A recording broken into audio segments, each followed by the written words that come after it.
It's a Monday, but we're looking at lines for Thursday and Sunday. It's our week 3 look ahead.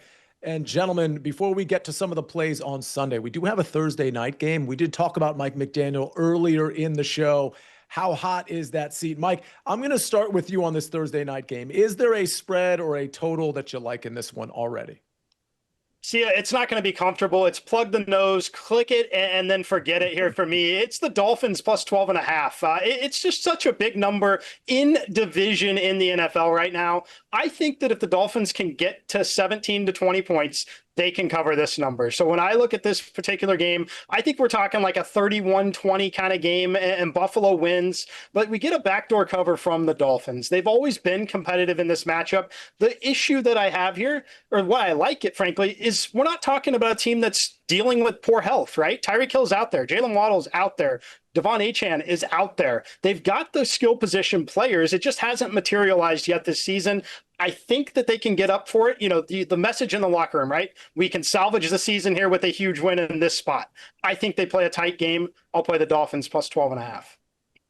Mike is a brave man. That's definitely a good argument for him. But I do think at some point the Bills will be up by multiple scores. And I think that may give Ray Davis a chance to enter the game and get some workload in, handling the rock with alongside James Cook as the RB2 in the Bills running back room. So I'm going to target some of his props. They're not quite out yet on books yet, but maybe look for a sneaky Ray Davis anytime touchdown or a low rushing yards total. That's what I'll be looking for, Sia.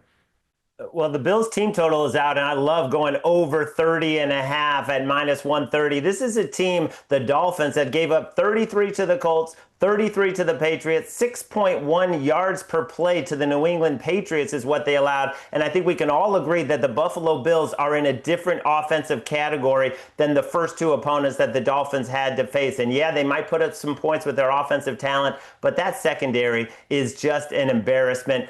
Give me the Bills to get to 31. Very interesting. I mean, Mike, the courage on the plus 12. Listen, it's definitely the sharp play. The entire world is going to want to bet the Bills. So clearly the sharp play is where Mike is at. Really interesting stuff. I hope it's not embarrassing for the Dolphins. Let's go to a week 3 side we want to take early in the week. Larry, I start with you. You know, the Saints have not covered the first two, but they've been so close, you know, losing by 7 to Arizona, losing by 5 to San Francisco. They've been in the red zone 7 times. They had a missed field goal, an easy field goal that they should have hit.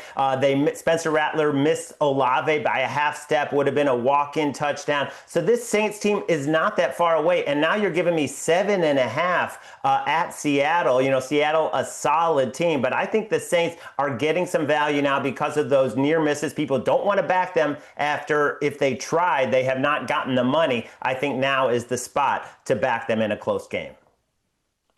At a pick'em right now, Sia, I'm looking towards the Steelers side because I think they should be larger favorites against the Patriots here. You're looking at a game against the Seahawks that they pretty much blew due to a boneheaded special teams mistake. The guy touches the ball, he lets it go to the back of the end zone, and the defense just recover it for a free touchdown. So take that away, and they're in a much closer game against the Seahawks. And I think Aaron Rodgers, who showed he's still got some gusto, can beat Drake May and this Patriots team. They're coming off an exciting win over the Dolphins, but the Dolphins look like a historically bad defense. I'm not writing any letters home about the Patriots quite yet, and their defense looks problematic while they still are missing Christian Gonzalez in the secondary. So I think Rodgers will be able to do his thing. I think Jalen Ramsey and that Steelers defense can make enough plays to win this game at least. At a money line pick 'em price, give me the Steelers.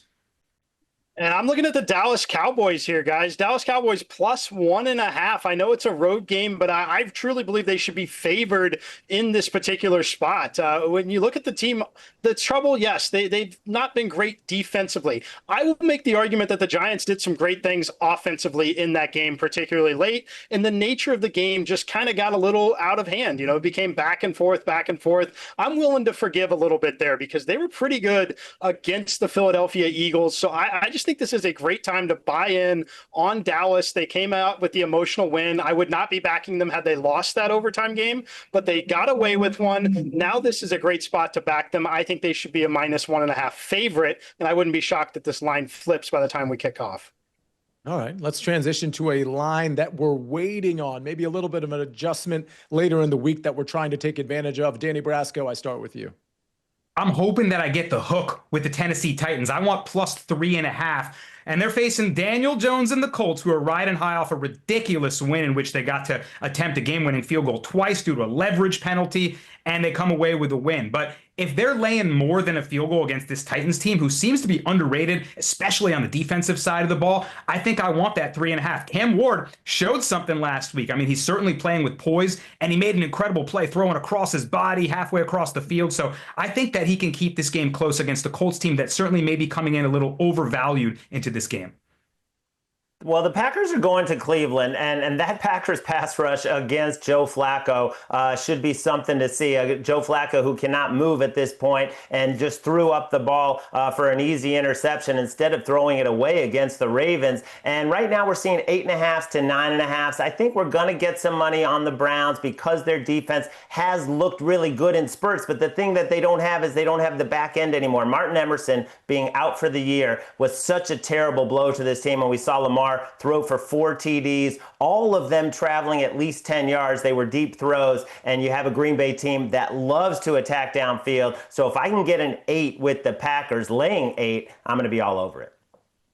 Love that look, Larry. Look, I'm going to look at the Cincinnati Bengals. I'm going to wait on this number, let them get as low as they possibly can in terms of the market perception.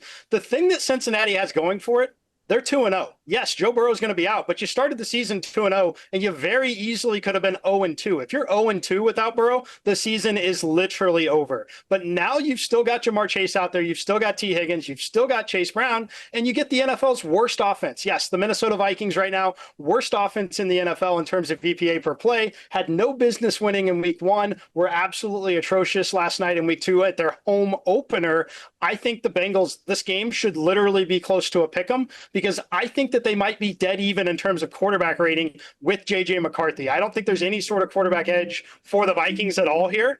And the skill positions, I think, are very even as well. So give me the team that's 2-0, looking to have the emotional spot and likely catching 4 or 4.5 or maybe even 5 by the time this game kicks off.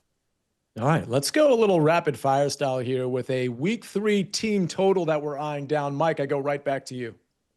I'm going to look at the Eagles and Rams full game under 45.5. It's a road game for the Rams. That's a team I prefer to back in a dome and controlled environment. The Eagles, one thing they do extremely well, chew up that clock. They should have their way in this game, not through big plays through the air, but just simply running the football, physical football. We know Sean McVay to be very conservative in a lot of these spots. He knows he's not winning this game by scoring 35 points. Let's go under 45.5 for this game.